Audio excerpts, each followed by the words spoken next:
Welcome back, viewers at home. You're joining us for quite an interesting conversation coming from Brendan Peterson, talking about how we need to get rid of this idea of unemployment because opportunities are there. And it's quite interesting that I'm joined by the founder of the prestigious Top 16 Yoba Awards, which is known as a champion for youth-led businesses. And the founder is Pat Mahlangu, who joins us today to share his insight into the importance of supporting and showcasing these businesses, providing a platform for their growth as well as success. Good evening, Mr. Mahlangu. Thank you so much for joining us. Good evening, and thank you so much for having me. Now, before we get into some of the challenges and inspirations that we can draw from, youth-led businesses, I want you to first start us off by telling us how important is it for us as a society, as a community, to recognize these youth-led enterprises? So first and foremost, I think if we're to look at the demographic of the African continent, Africa is dubbed as the youngest continent in the world. An average or the median age of an African is 19 years. So meaning that we have a very youthful population.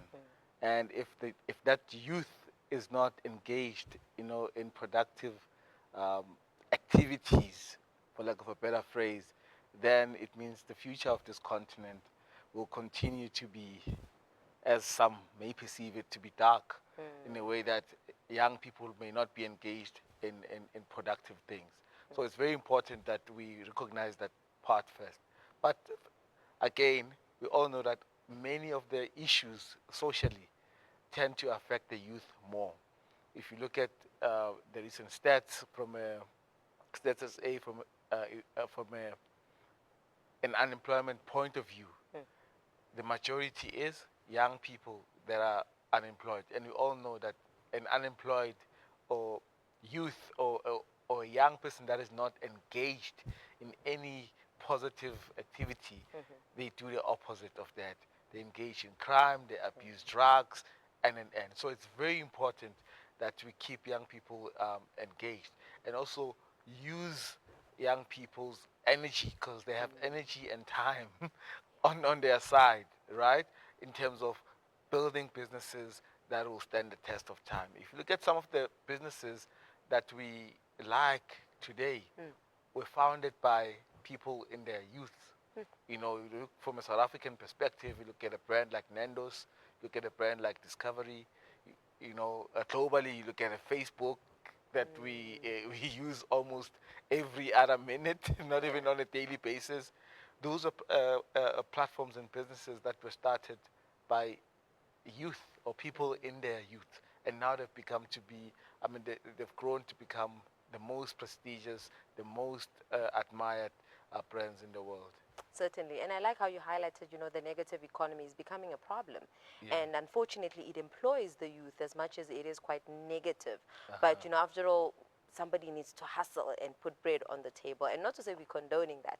And I think this now brings me to seeing that a lot of discovery is being seen in terms of township, economy, informal sector. And now when you look at youth-led business, I want to find out from you in terms of how exactly do youth-led businesses uniquely contribute to, the economy, if not the society? Yeah, I think I'm going to keep making reference to the previous point because it's so important, right? I don't think the youth contribute sort of uniquely to the economy, because at the end of the day, the economy is run by people working, being productive, make money, exchanging hands, and. And the money that the youth makes is not different from what other businesses make, So therefore, it means that if we're going to have more young people starting businesses and enterprises, it means that they're going to create more opportunities for themselves, And I think I have an hypothesis, right, that a young person graduating today out of an institution of higher learning, or even still at any institution of higher learning, stands a far better chance of getting their first job from a youth-led business than at a big corporate or a government institution. We do know that corporate South Africa and the government have no capacity to absorb youth into their companies. We all know that monies are being,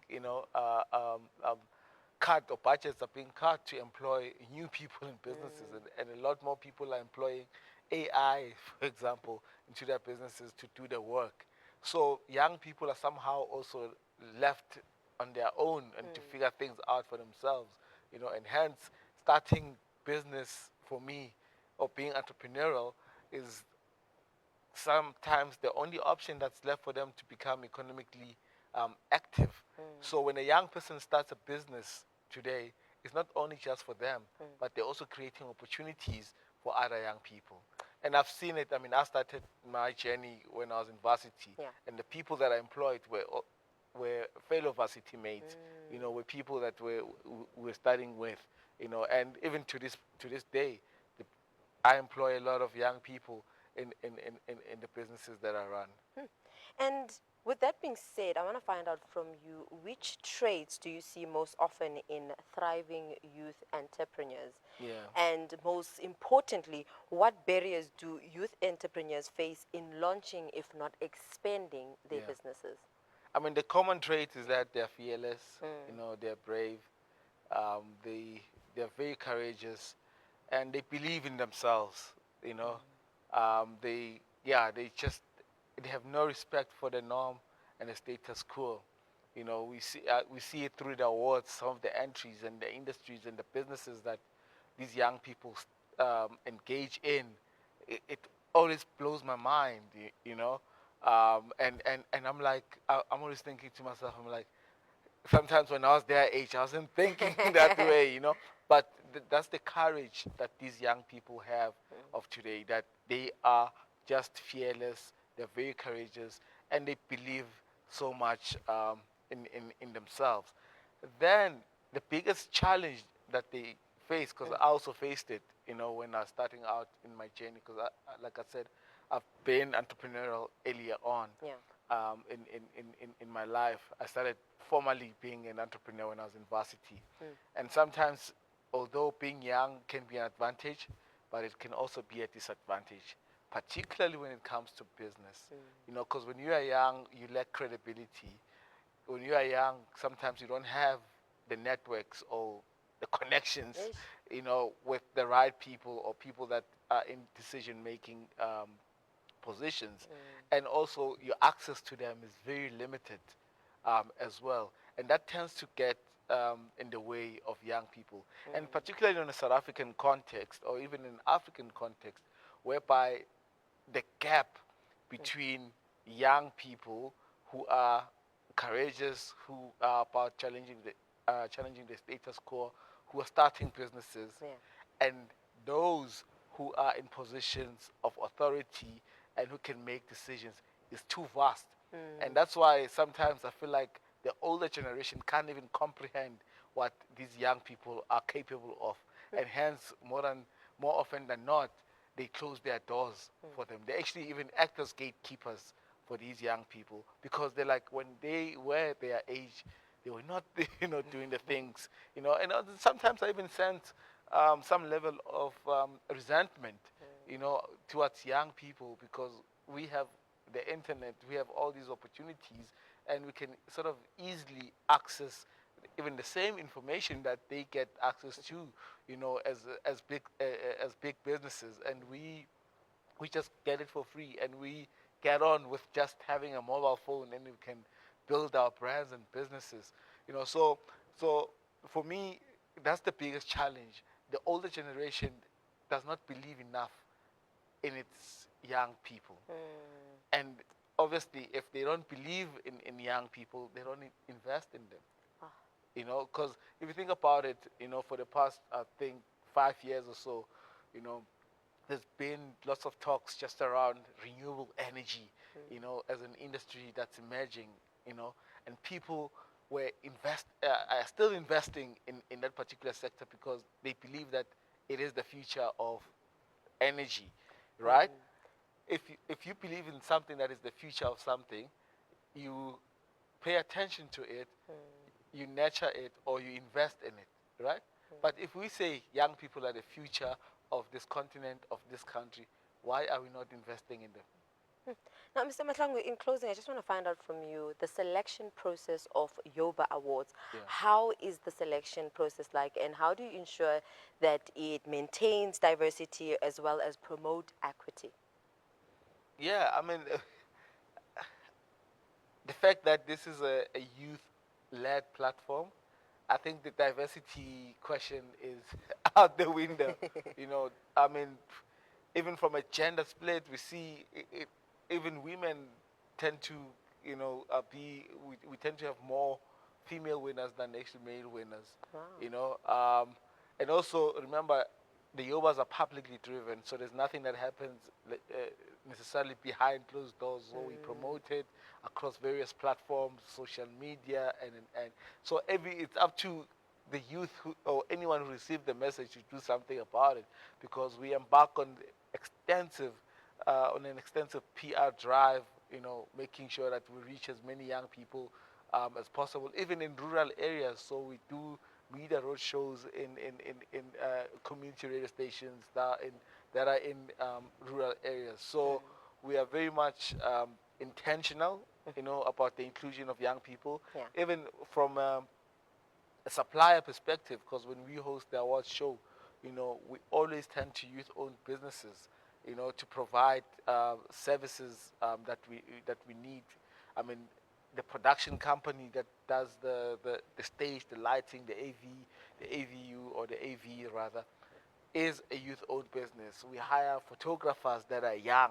Wow. We hire young people to be ushers and work, and we pay them, by the Yeah. way. We don't just say come get experience, and we pay our suppliers market-related prices. So we are very inclusive, when it comes to it. Unlike many other platforms that are out there that would say we are for the youth, but they'll never spend a cent on a youth-led business. The only thing that they'll give to a young person is that award, and that's it.